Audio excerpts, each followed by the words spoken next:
What's going on, everyone? Here it is. It's the cash deal list. It's helping you as a seller understand why cash deals are amazing and sometimes stay clear of them. And I'm going to explain 4 differences on cash deals that are coming for your house, okay?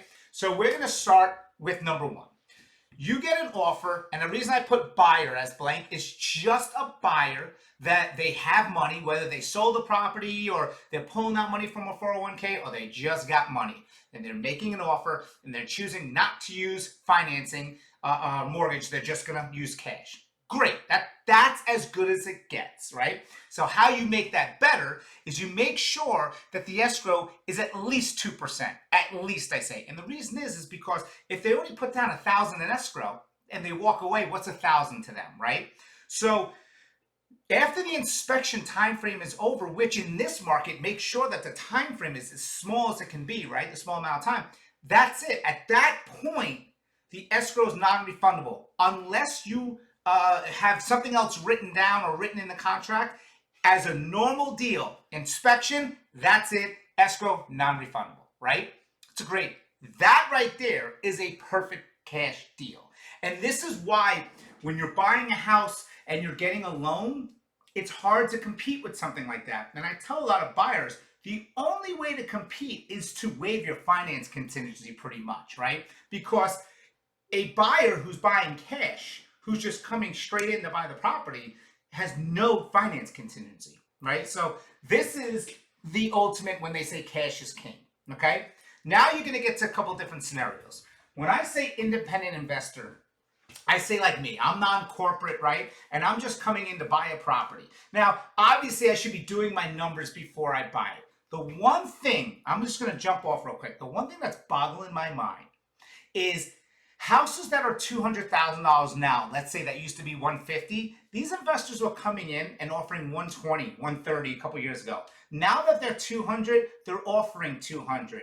So I look at a lot of these different companies and I go, holy cow, man, like what is going on? You're overpaying now, but you were trying to underpay when the market. It just goes to show you, man, it's just crazy what's going on in this market. For another video, obviously. But the independent investor is coming in, buying the property. It could be their first time investing. It could be they understand, maybe it's friends, maybe it's an LLC with a couple people, but they're independent investors, they're non-corporate, right? They're a lot easier to deal with. Now, maybe they'll nickel and dime the home inspection, maybe they won't, but they usually have everything together when it comes in. It's pretty easy to deal with because you're talking to a person, okay? I like to deal with that. Those are pretty easy to deal with as well.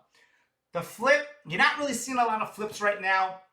You'll see that a lot in a buyer's market where people will come in and they'll say, hey, I'll give you XYZ, and then they'll renegotiate and they'll try to bring it down. Now, what you are seeing with the flips are the Zillows, the offer pads and whatnot. And this is where it's a catch-22 with the flips.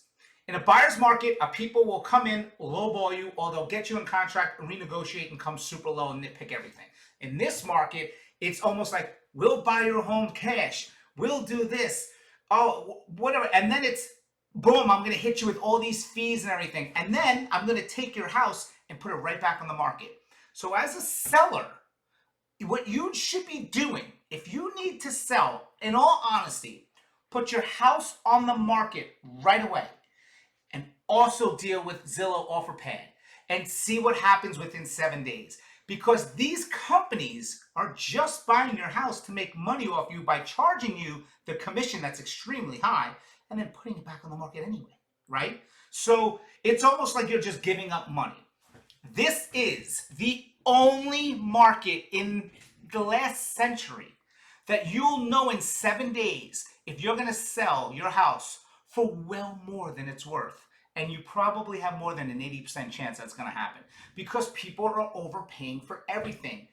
That's what Zillow and OfferPay and all these people know. That's why they're buying the houses. So you see people online being like, oh, I sold to OfferPay. Well, you lost money. Now, there's different reasons for it. Maybe it's the convenience factor. Maybe there is something that you just need. You cannot waste time. There's always a different rule for everything. I get it. But this, the flipper, the person that's buying it, they're obviously telling you something. If I'm going to give you $100,000, you know your house is worth more. And this one right here is the one you got to watch out for. The investor corporate. There's a couple of different ones. There's, what do you call it? Home Partners of America, okay? Home Partners of America is they buy to rent to own. Let me tell you first and foremost, they buy the property and they are not necessarily rent to own because God forbid their person, let me rephrase this. What happens with like home partners and whatnot is they're buying the house for you to eventually get your credit and everything fixed up to buy it back from them. But what happens if you can't buy it back from them? What do you think? They're just going to be like, no, they got to protect themselves and do all their due diligence. So this is the loopholes for the corporate investors. They will make an offer, okay? So here's this great offer, and you're like, oh, it's amazing, I love it. But there's two loopholes. Loophole A is the inspection. And a lot of times they're going to nitpick you on it because they're not buying it for this person, or this person. They're buying it and saying, if these people don't buy it, we don't care. We have to make sure that we still can have this house leased or sold or whatever the case may be, right? So they're doing their inspections. Then there's a loophole that says it has to be able to be rented within the guidelines of that community. Now, if you live in a non-HOA, non-CDD community that has no guidelines with rentals, then it's probably a lot better in this sense to work if you get a good deal. But if you live in an HOA, CDD community or anything that has guidelines with rentals, that's the loophole. And they can back out at any moment and say the percentage is too high or the percentage is getting too high that we're not going to be able to do this. So you have to understand that with this, it could literally be a dead deal a day or two or three before closing, especially if they have issues with the HOA. So you got to remember with cash deals, this by far the best. This just as good. These you got to watch out. I mean, so many times I'm dealing with agents and they're like, we got an amazing offer, and I go, did you read everything? Do you understand the pros and cons to this? That's what I'm here for. I'm here to help you guys. So we're going to be doing a lot of education. I'm going to be going over everything. If you have any questions on cash deals, please let me know. A lot more education. Thank you guys so much for everything. A lot more fun events. If you want to learn about food and fun, that is on my Fun Tampa site and my Fun Tampa page. I am Karen. Talk to you guys soon.